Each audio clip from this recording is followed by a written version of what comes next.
In this video, we're going to talk about the truth on carbs and whether low-carb diets are the way to go.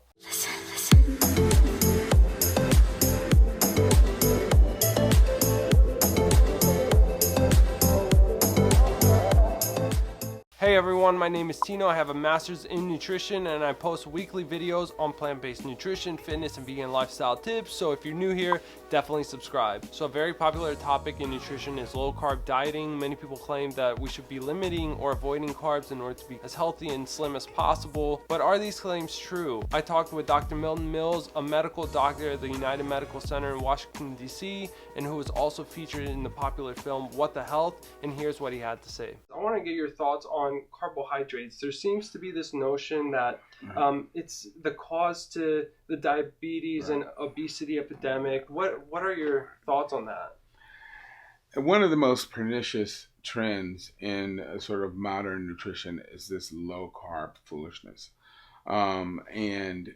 People think that they're actually doing something that's good for them by going low-carb, but they aren't, because our bodies need carbs. Every day, 25% of the energy you burn is used up by your brain alone. The human brain only weighs 3 pounds, but uses 25% of the energy we burn every day. And it's all in the form of sugar. So, carbohydrates, glucose, that's what the brain uses. Right. And that's why when people who have diabetes, if their blood sugar level goes too low, they will go into a coma because the brain cannot function without it. So our bodies are designed to utilize starch, utilize carbohydrates. The problem comes when we take in the wrong types of carbohydrates, and I'll explain that in a minute.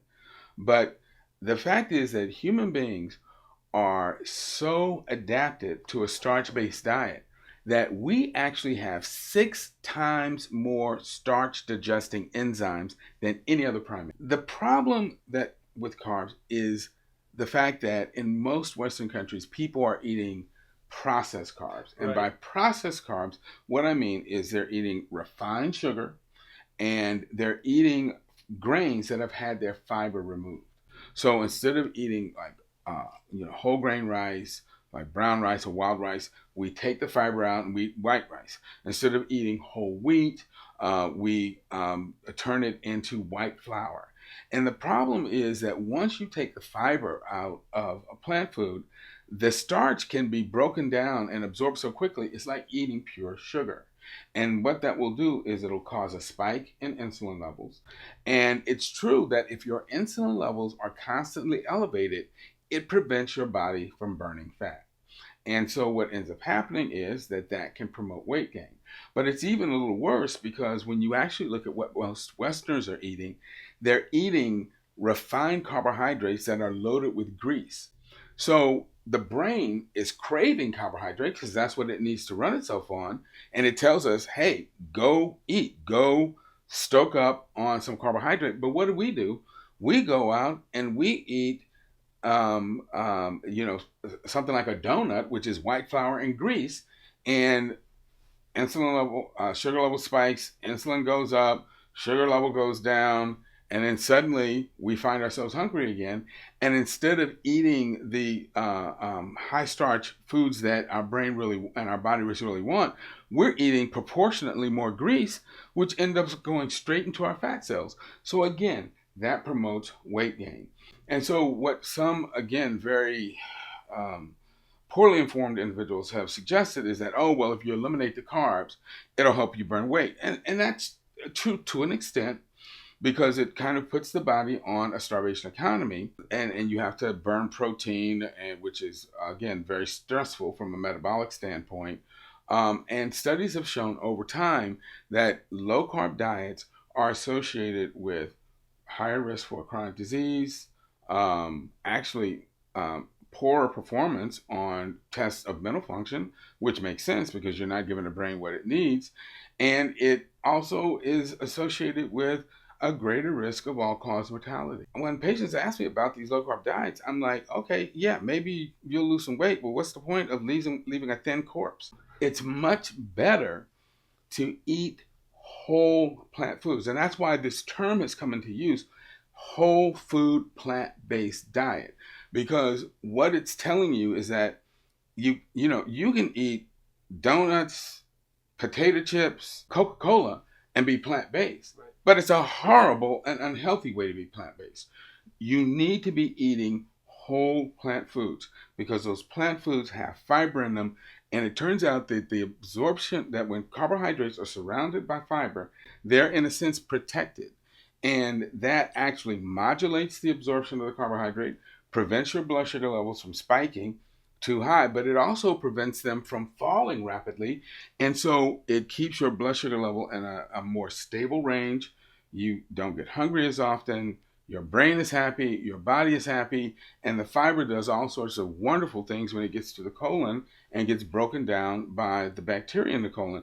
And that's why one of the most exciting new areas in human physiology research is looking at the microbiome. That is the makeup of the bacteria in our colons, because we're now understanding that they need fiber to do all of the great things for us that they could be doing. But that is a subject for another video. So it sounds like maybe people are just confused about carbohydrates in general. They think of like donuts when they really should be thinking about potatoes and whole grains. Exactly, and whole plant foods. Absolutely. Right. That and even potatoes. You know, when most people think of potatoes, they think of russet potatoes. But russet potatoes are essentially obese potatoes. They are potatoes that have been selected through selective breeding to be just loaded with starch. And so their starch to fiber ratio is thrown off. It's much better, if you're going to use potatoes, to use the smaller varieties like the Yukon Gold or the red potatoes. And if you cut into those potatoes, you'll notice that their flesh has a more waxy texture as compared to the sort of dry, crumbling texture of a russet. And that's because they have a much higher fiber content. And so they have a much better impact on our physiology because of the fiber that's in these potatoes.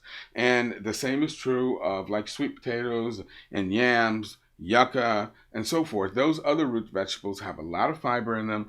And so even though they have carbohydrates, that carbohydrate absorption is modulated by the starch, gives you a much better health profile. So again, the thing to remember about carbs is all carbs are not equal. The bad carbs are the processed carbs that have had the fiber removed. The good carbs are the whole plant foods that have the fiber in them. I do a lecture on chemistry for understanding nutrition, looking at carbohydrates, and I compare it to Dr. Jekyll and Mr. Hyde. If you remember the story of Dr. Jekyll and Mr. Hyde, Dr. Jekyll was this wonderful physician who did great things for people, and when he was his normal self was a good doctor. But for some crazy reason, he concocted this potion that when he drank it, turned him into this monster called Mr. Hyde, who went around killing people. Well, that's very similar to what we do with plant foods. Plant foods in their normal, natural state are loaded with fiber, have good sources of carbohydrate, very healthy for us. But when we get our hands on them and we modify them and turn them into the nutritional version of Mr. Hyde, that's when they become bad for us and start to damage our health. Exactly. Yeah. No, that's a good point. We want to start thinking about food in terms of whole and process. I think that's the key message, and it's really important. Right, and to try to avoid refined sugars, as much as possible. Now, everybody's going to have the occasional piece of cake, sure, or the occasional pie, or something like a dessert. Again, if you have it on your birthday or at a special dinner party, that's not a problem. But when you're swilling down sodas all day, drinking lots of refined juices, or eating lots of candy and lots of sweets, that's when you start to really throw your physiology off, and it becomes very unhealthy. So you want to avoid not only the processed carbs, but also the refined sugars. So I hope this helped clear things up about carbohydrates and low-carb diets. As you heard from Dr. Mills, Low carb diets are flat out dangerous. They increase your chances of chronic diseases, all-cause mortality, and decrease your mental performance, which you could say is a bit of a no-brainer, as a quarter of the energy you consume is used by your brain in the form of sugar, pun intended. Carbs are not the enemy, but not all carbs are created equally as well. You can't compare donuts to sweet potatoes. Whole plant-based foods are loaded in fiber, which helps your body steadily absorb the sugar from the food. It helps in satiation, and it helps build a healthy microbiome. So now that you guys know about all the benefits of a high-carb plant-based diet and the consequences of a low-carb animal-based diet, it still blows my mind that anybody would go through this just for some temporary weight loss. What are you guys' thoughts on low carb diets? Are you for them? Are you against them? Post your thoughts in the comments down below. And if you guys want to check out another video I did with Dr. Milton Mills on omega-3s, I'll have that link in the description down below. And definitely give this video a like, share it around if you got something out of it, and subscribe for more videos with Dr. Mills. Thank you guys for watching, and we'll see you in the next video.